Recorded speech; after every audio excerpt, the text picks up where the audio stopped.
المغرب تقريبا منذ 20 سنة عندما ضرب زلزال منطقة الحسيمة شمال المغرب بقوة 6.3 درجات.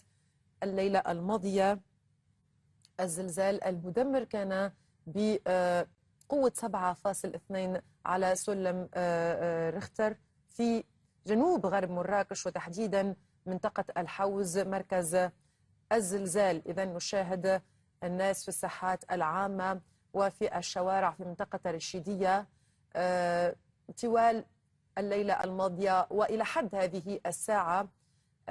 المغرب الآن في ساعات الفجر الأولى ما زال السكان هناك متخوفون من هزات ارتدادية، كذلك سكان المناطق والمدن القديمة التي تتسم مبانيها ربما بالعتاقة يخافون من انهيارات للمباني ومن فقدان أكثر أشخاص، بعدما سجلت وزارة الداخلية 296 قتيل و153 جريح في حصيلة أولية لضحايا الزلزال. ورزازات نشاهد الآن منطقة ورزازات، هذه الصور وصلتنا أيضا منذ قليل، كذلك خوف وهلع الناس والخروج إلى الشوارع والمناطق والساحات العامة، حيث قضى سكان ورزازات ليلة صعبة في العراء خارج منازلهم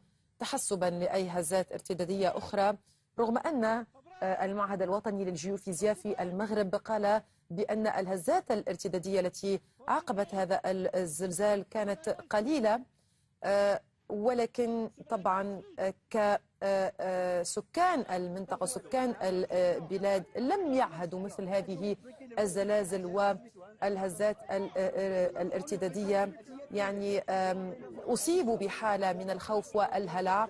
كما نشاهد في الشاشة جهود الإنقاذ في منطقة شيشاوة قبل قليل ومحاولة البحث عن مفقودين جراء الزلزال الذي ضرب المغرب. شيشاوة هي إحدى المناطق المتضررة بشكل كبير جراء الزلزال، إضافة إلى ورزازات وترودانت وغيرها من المناطق التي ذكرناها منذ قليل. أزلال، يعني هذا الزلزال ضرب محافظات عدة في المغرب، نتحدث عن مراكش ونتحدث في الجهة المقابلة عن طنجة، تقريبا 600 كيلومتر بين المحافظتين، يعني شمل مساحات كبيرة من المملكة المغربية، ولكن الحصيلة إلى حد الآن لم يتم فيها تحديث أو تحيين منذ تقريبا أكثر من 3 ساعات، نظرا إلى خروج السلطات والجهات المعنية للبحث عن المفقودين، عن المصابين وعن القتلى بعيد هذا الزلزال في المغرب. هذه الصور وصلتنا منذ قليل من شيشاوة. يقول أحد المسؤولين في المغرب أن الجيش لم يتدخل بعد، نظرا لأن الوضع تحت السيطرة، ولكن من تقوم بعملية البحث وعملية المساعدة هي فرق الدرك الملكي المغربي. نشاهد على الشاشة عملية، ربما هنا نشاهد المواطنين وسكان شيشاوة يحاولون إزاحة أو إزالة الأنقاض والحجارة من أجل البحث عن مفقودين تحت هذه المباني المدمرة بشكل كامل. كما نشاهد على الشاشة أسقف سقطت على سكانها في مناطق مختلفة من المغرب. سنتابع الآن اللقطات الأولى للزلزال من خلال كاميرات المراقبة. نتابع.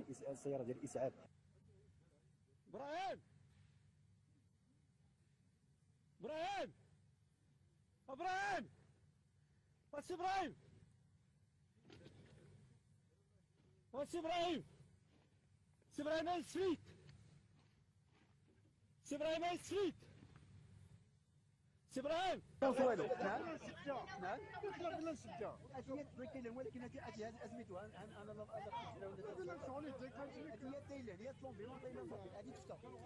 إذا نتابع مشاهدينا اللقطات الأولى للزلزال من كاميرات المراقبة في المقاهي، في المحلات، في الشوارع في مراكش. هذه اللقطات. مراكش هي ثالث أكبر المدن المغربية وأقرب مدينة لمركز الزلزال.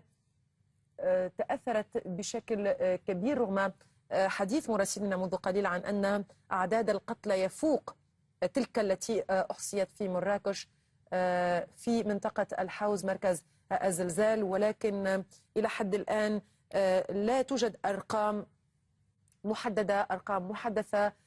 ما صدر عن وزارة الداخلية هو فقط 296 قتيل و153 جريح. إذن